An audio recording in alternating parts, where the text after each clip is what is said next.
pinakabagong big man na si Christian Manaytay nasa ensayo na. At jackpot talaga din ang Ginebra dito sa 6'6" big man na ito. So sino nga ba siya? So yan ang ating mga tatalakayin. So tinitingnan na nga ng Ross ngayon itong kanilang rookie na siyang posibleng pumalit sa center nila na si Kit Dato. So batay sa Ross head coach, nagte-training na nga raw itong si Christian Manaytay kasama ng team. So isa nga sa option nila ay ang free agency para punan ng spot ng na-injured na si Kit Dato. Pero ang isa pang araw to sign itong kanilang first round draft pick. So speaking of Christian Manaytay, ito nga ay ang 6'5" player na pinili ng Reno Shine Elasto Painters nito lang nagdaang PBA rookie draft. So recently lang naglaro ito sa MPBL para sa koponan ng Nueva Ecija Rice Vanguards. At dito lang balitay lumahok na ito sa Ross practice.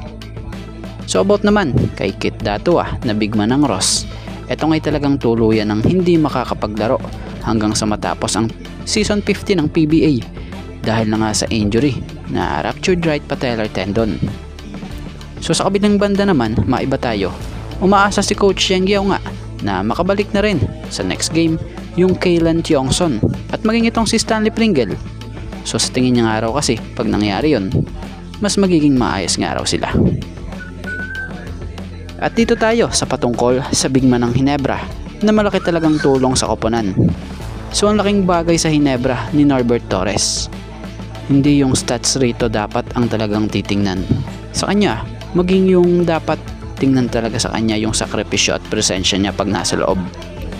Bagamat bago pa lang sa team, pero makikita mo sa kanya na pag pinasok, quality minutes talaga.